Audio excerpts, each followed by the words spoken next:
بسم اللہ والصلاۃ والسلام علی رسول اللہ خاتم النبیین ورحمۃ اللہ عالمین۔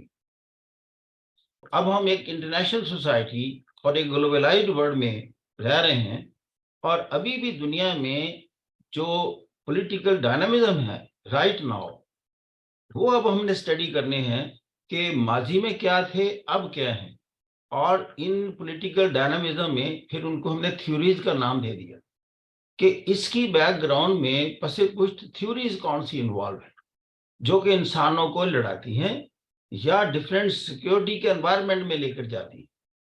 سب سے پہلے ہم سٹڈی کرتے ہیں ریئلزم، لیکن میں لفظ استعمال کرتا ہوں پولیٹیکل ریئلزم۔ اس کا مطلب کیا ہے کہ جب آپ طاقت کے بل بوتے پر کوئی کام جسٹیفائی سمجھیں، جب آپ کو یہ سمجھ ہو کہ دنیا میں صرف طاقت ہی آپ کو محفوظ رکھتی ہے اور طاقت کے ذریعے ہی آپ دوسروں کو مروب کر سکتے ہیں، اپنے تابع کر سکتے ہیں اور اس کو ایکسپلائٹ کر سکتے ہیں۔ اب چونکہ انسان کی فطرت میں یہ چیز ہے، نیچر میں، ایک فلاسفر نے کہا مورگن تھیو، وہ ریئلسٹ، سب سے بڑا ریئلسٹ مورگن تھیو اور میکیاویلی۔ اب یہ جو میکیاویلی اور میکیاویلی تو ٹاپ پر ہی ہے، وہ میں بتاؤں گا تھوڑا سا میکیاویلی کا فرق کیا ہے مورگن تھیو سے۔ اس نے مورگن تھیو نے کہا کہ دیکھیں، انسان کی جو فطرت ہے اس میں یہ شامل ہے کہ میں قبضہ کروں کسی پر، میں کسی کو دبا کے رکھوں، یعنی پاور بیسڈ سوچیں ہیں انسان کی۔ اسی سے کہتا ہے کہ دنیا میں جنگیں ہوتی ہیں، تو یہ ایک حقیقت ہے، یہ پریگمیٹزم ہے، یہ ریالٹی ہے، آن دا گراؤنڈ ایک ریالٹی ہے۔ اب یہ پھر جب چیزیں آتی ہیں تو جو انٹلیکچوئلز ہوتے ہیں یہ کرٹیسائز بھی کرتے ہیں، کیونکہ یہ ساری فلسفی ہے، یہ پولیٹیکل فلسفی ہے۔ تو ایک بندہ اور اٹھا، اس نے کہا ٹھیک ہے، میں مانتا ہوں کہ پاور ہی فساد کی جڑ ہے دنیا میں۔ اب والٹس دوسرا ایک بندہ آیا، اس نے ڈس ایگری تو نہیں کیا، اس نے اس کی ایک چیز سے ڈس ایگری کیا، اس نے کہا پاور ہے، یہ میں مانتا ہوں کہ دس از دا مین انسٹرومنٹ ان دا ورلڈ، لیکن مورگنتھیو کہتا ہے that is there in the human nature, کہ وہ انسان کی فطرت میں ہے ایسے کرنا، دوسرے کا حقوق غصب کرنا اور طاقت کے ذریعے لوٹنا دوسرے کو، دس از دا ہیومن نیچر۔ اس نے کہا کہ ہیومن نیچر سے اختلاف کیا ہے، اس نے کہا نہیں، دنیا میں، ساری دنیا میں ایک اس کو کہتے ہیں انارکی ہے، اس نے لفظ استعمال کیا انارکک سسٹم، انارکک انٹرنیشنل سسٹم۔ کہتے ہیں ساری دنیا میں ہر وقت انارکی کو اردو میں ہم کہتے ہیں طوائف الملوک کی ایک لفظ ہے کہ بھی کوئی قانون نہ ہونا اور افراتفری اور کیوس، سول سٹرائپس، تو دنیا میں انارکی ہے، اور اس انارکی کی وجہ سے جیسے جنگل کا قانون ہے یوں کہہ لیں، تو اس میں جو طاقتور ہے اس کا رائٹ ہوتا ہے کہ وہ جناب کمزور کو کھا جائے۔ تو اس نے گویا کہ جو کازنگ ایجنٹ پر بحث ہوئی ہے، جو میں سمجھا اس کو جب میں نے اسٹڈی کیا ان دونوں فلاسفرز کو، مورگن تھیو کو اور وارٹس کو، تو وارٹس نے کہا کہ وجہ انارکی ہے، اس نے کہا ہیومن نیچر ہے۔ لیکن اگر آپ as a third person study کریں تو آپ کہیں گے جو انارکی ہے اور لا لیسنس ہے اس کا تعلق بھی ہیومن نیچر سے ویسے ملتا لگتا ہے، تو دونوں ہی ٹھیک ہیں۔ تو لہذا دونوں کو ریئلسٹ کہا گیا، پولیٹیکل ریئلسٹ ہیں، لیکن مورگنتھی کو کہا کہ یہ پیور ریئلسٹ ہے، یعنی اس کو کلاسیکل ریئلزم بھی کہتے ہیں کہ وہ ریئلزم کا قائل ہے، کلاسیکل ریئلزم کا۔ اور یہ جو وارڈز ہے جس نے کہا کہ ایک انارکک سسٹم کی وجہ سے یہ چیز پیدا ہوتی ہے، تو یوز آف پاور، تو اس کو کہا یہ نیو ریئلسٹ ہے۔ دوسرا اس نے کہا کہ دنیا میں جو امن ہے وہ تھوڑا سا کوآپریشن سے بھی حاصل کیا جا سکتا ہے، یعنی یہ تھوڑا سا ٹلٹ اس کا شو ہوا لبرلزم کی طرف۔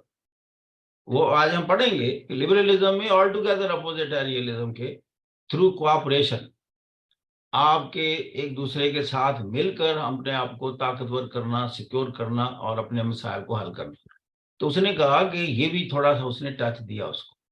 دوسرا اس نے کہا کہ جو اسٹیٹ ہے وہ اسٹیٹ کا تعلق یہی نہیں ہے کہ آپ کے پاس آرم فورسز کتنی ہیں، اب دیکھیں میکیاویلی اور مارگینتھیو نے یہی کہا کہ ان کا ایک ہی کانسیپٹ تھا to what extent you are militarily strong, یعنی ساری چیزیں ملٹری کے گرد گھما دی. میکیاویلی نے بھی اور مارگینتھیو، یوں سمجھ لے دونوں ایم کے ساتھ شروع ہوتے ہیں. لیکن یہ وارڈز نے کہا ایسی بات نہیں ہے، اسٹیٹ کی پاور کا تعلق اس کی ینگ ورکنگ پاپولیشن سے بھی ہے، اس کے نیچرل ریسورسز سے بھی ہے، اس کے ایریا سے بھی ہے، اور اس کی نیشنل کوہیجن سے بھی ہے. اس طرح کی باتیں کی. یہ پھر نیو ریئلزم. تو اس وقت کہتے ہیں دنیا کی جو انٹرنیشنل فلسفی چل رہی ہے، پولیٹیکل فلسفی، اس میں نیو ریئلزم کو کافی ویٹیج دیا جاتا ہے. اب پہلے تو میں حقائق بیان کرنے ہیں. پولیٹیکل ڈائنامزم کیا ہے؟ The relationship between theory and historical events is interactive. اب ہم تھیوری کیوں بناتے ہیں؟ ہم تھیوری بناتے ہیں دنیا کے جو پریکٹیکل حالات دیکھنے کے بعد ہم ایک تھیوری چاک آؤٹ. جب کیوں بندے آپس میں لڑیں؟ ابھی میں نے کہا ہیومن نیچر، تھیوری آ گئی. پھر کہتے ہیں ایونٹس جب اکر ہوتے ہیں ان کو دیکھنے کے بعد ہم تھیوری چاک آؤٹ کرتے ہیں. اب آ جاتا پولیٹیکل ریئلزم. تو پولیٹیکل ریئلزم کے 5 ایریاز ہیں. پہلی بات autonomy and integrity. Hare state کیا چاہتی ہے؟ آزادی چاہتی ہے اور انٹیگریٹی، کہ سارے ملک پر پورا اسٹیٹ کا کنٹرول ہو. دوسرا، اس میں اور کوئی ویلیو نہ آپریٹ کرے، موریلٹی نہیں، طاقت کے ذریعے ہی اس کو اکٹھے کرنا ہے. The expansion of values and beliefs. بلکہ وہ یہ کرنا چاہتی ہے کہ جو اپنے ویلیوز اور بلیفس ہیں طاقت کے بل بوتے پر ان کو پھیلانا چاہتی ہے. خیالات بھی بدل دیں گے، ان کی ویلیوز بھی بدل کے رکھ دیں گے ڈنڈے کے ذریعے. تو وارز ان انارکیکل سچویشنز. تو اس میں وارز کیا ہوتی ہیں؟ اس میں پھر ساری دنیا میں انارکی ہے. تو یہ لا لیسنس ہے، جنگل کا قانون ہے، اس میں ہم نے سروائیو کرنا ہے. تو اس میں سروائیو کیا کرنا ہے؟ تو مائٹ از رائٹ. تو اس میں سپریم کیا چیز ہے؟ National interest. کہ آپ نے صرف یہ دیکھنا ہے کہ ہمارے قومی مفادات کس میں ہیں. کوئی مورل ویلیو کو پیش نظر نہیں رکھنا اور اٹیک کر کے قبضہ کر لینا. اور اگر قبضہ نہیں کرنا تو اپنے بندے پلانٹ کر کے کہنا کہ ان کے لیڈرز کو کہنا ہے کہ آپ جو بھی پالیسیاں بنائیں ہماری پالیسی کو فیور کرنے کے لیے بنائیں. دس از ریئلزم. اینڈ آپ دیکھیں گے کچھ تھوڑا بہت دنیا میں ایسے ہو رہا ہے.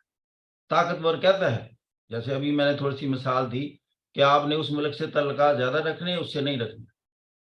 تو it is a straightforward approach to international relations according to which all states tend to increase their political economic power in the name of national interest. The theory implies that those states will thrive best that accumulate maximum power and are in a position to manipulate relations at the international level to serve their national interest. وہی states دنیا میں flourish کریں گی جو ان کے پاس military power مسل بہت strong ہوگا، اکنامیکلی اسٹرانگ ہوں گے. This theory is based on our understanding that morality is subservient to the national interest, and that even deceit and violence could be made use of to advance the national interest. Machiavelli School of Thought. Machiavelli نے اس کی بک کا نام ہے دی prince. اس نے اس میں یہاں تک لکھ دیا کہ اخلاقیات نام کی کوئی چیز نہیں ہے اور کوئی اس کی ویلیو نہیں ہے، اور اخلاقیات آپ کی مسکولر طاقت کے ماتحت ہونی چاہیے. لہذا اپنے مخالف کو کچل کر کے رکھ دو. اگر وہ بولتا ہے تو اس کی آواز کو بند کر دو. اس اسکول آف تھاٹ کا ہے میکیاویلی، اور یہ پیور ریئلسٹ ہے. In modern times, realism is relevant in the foreign policy of all the big powers, including USA, China, Russia, and before that the UK, France, and other colonial powers. اب practical implications ہیں، manifestations ہیں، یہ دنیا میں چلا ہے. What mean by this East India Company? East India company کو کون سی مورل ویلیو تھی جس کے تحت اس نے سب کانٹیننٹ پر قبضہ کر لیے؟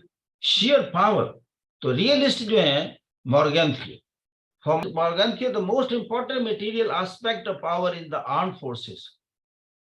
But even more significant is a nation's character, morale, and quality of governance originating from human nature. لیکن اس نے اس بات کا ذکر کیا. میکیاویلی تو بالکل نہیں کرتا موریلٹی کا، لیکن مورگنتھیو نے یہ کہا کہ اس کی کوہیزونیس اس ملک کی یہ بھی طاقت کا حصہ بنتے ہیں. اسی طرح ماڈرن ایرا سے ہی ایگزامپل ہے ہینری کسنجر کی. اس نے اسٹرگل فار پاور کا اس نے کہا کہ دنیا میں ایک چیز کانسٹنٹ ہے. کہا دنیا میں اگر کانسٹنٹ ہے، اگر انٹرنیشنل پالیٹکس میں آپ دیکھیں تو کانسٹنٹ ہے اسٹرگل فار پاور. ہر ملک اپنی پاور کو ایکسپینڈ کرنا چاہتا ہے.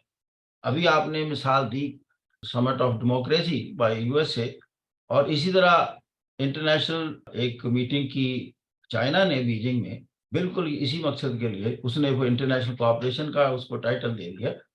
تو یہ تھا دس از اسٹرگل فار پاور.